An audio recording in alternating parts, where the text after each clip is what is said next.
oslavovalo sa do noci. No a od rána už fanúšikovia v Afrike riešia otázku, ako si predĺžia svoj pobyt na majstrovstvách. Ostávam približne 50 klientov tu na Južnej Afrike, tým, ktorým teraz snažíme prenajmiť letenky, predĺžiť ubytovanie a zabezpečiť všetky služby do Durbanu. Kancelárie na Slovensku zatiaľ nevedia, či naplnia kapacitu lietadla, miesta sú stále voľné, no veria slovenským futbalistom, že do Afriky pritiahnu dostatok fanúšikov. A my tiež urobíme ako cestovné kancelárie všetko preto, aby sme ich tam dotiahli a zajtra tiež budeme mať pootvárané teda pobočky. Ešte pred zápasom boli takéto stavkové kancelárie plné, dnes zývajú prázdnotou, kým vo futbale sme vyhrali, v stavkovaní sa Slovákom príliš nedarilo. Prehral som. Ja radšej som prehral tých 5 eur, aby naši vyhrali. Tých 5 eur mňa vôbec nemrzí, ne? Aj keby to bolo 50 eur, aj tak ma to nemrzí, aj 100. No našli sa aj takí, ktorí boli o víťazstve Slovenska už vopred presvedčení, na výhru vsadili až 1000 eur. No a zo stavkovania má bez pochyby najväčšiu radosť istý Košičan. Vyšiel mu tip na poradie v slovenskej skupine. Prilepšil si o 16 000 eur. Marek Gudiak, televízia Markíza. Kto vie, ten vie. A teraz už smerujeme do Južnej Afriky. Spájame sa s Danom Očenášom, ktorý náš úspech ochutnal a vychutnal naozaj zblízka. Dano, tento týždeň je plný paradoxov. Po slabom výkone proti Paraguaju zavládla tu u nás na Slovensku dosť veľká skepsa. A zrazu prichádza obrovské prekvapenie.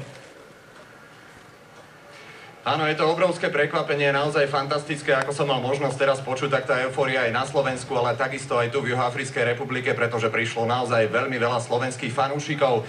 No a tá eufória je samozrejme úplne oprávnená, pretože tá základná skupina naša, aj keď sa zdala byť hrateľná a veľa ľudí sa tak aj vyjadrovalo, tak nebola vôbec jednoduchá, pretože boli tam samozrejme obhajcovia titulu Taliani, ktorým sme urobili teda poriadny škrt cez rozpočet, no a potom veľmi silný juhoamerický tým Paraguaj. Možno ten Nový Zéland sa javil ako najväčší outsider, ale sami sme sa presvedčili, že aj podľa tých výsledkov, ktoré sa tu odohrali, že prekvapenia sa naozaj tu dejú obrovské. No a sme samozrejme veľmi radi, že Slováci sa o to jedno z tých najväčších, o vyradenie úradujúcich majstrov sveta postarali a Slovensko vo svete poriadne zviditeľnili.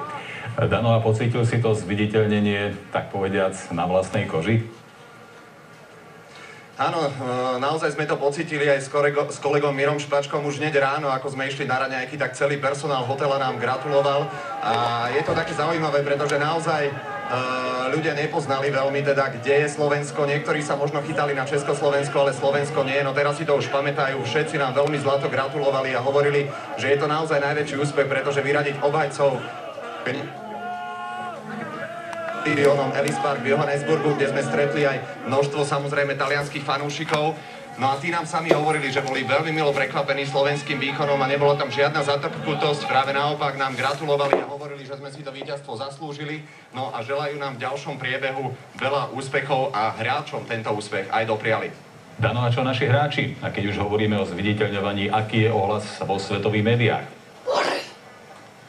No naši hráči pocítili samozrejme obrovskú satisfakciu a konečne predviedli v tom najvhodnejšom momente to, čo v nich je a to, čo sme aj od nich čakali, práve to srdce. To môžete vidieť aj tu na mne, na adrese, že ho mám oblečený. Naozaj všetci s tým žijeme a to srdce ukázali a bojovali naozaj fantasticky, podali všetci nadštandardné výkony a ten úspech je naozaj úžasný. No a čo sa týka tých zahraničných médií, alebo teda svetových médií, tak sme sa o tom presvedčili aj dnes, keď o 2:30 popoludní hráči mali rozhovory s novinármi. Bolo tam strašne veľa štábov, doslova z celého sveta, veľké agentúry a bola bitka o slovenských futbalistov. Tí sú samozrejme veľmi spokojní a je to naozaj obrovské zviditeľnenie.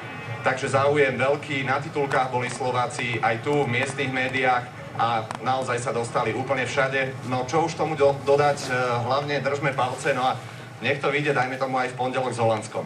Určite si budeme držať palce, Dano, vďaka.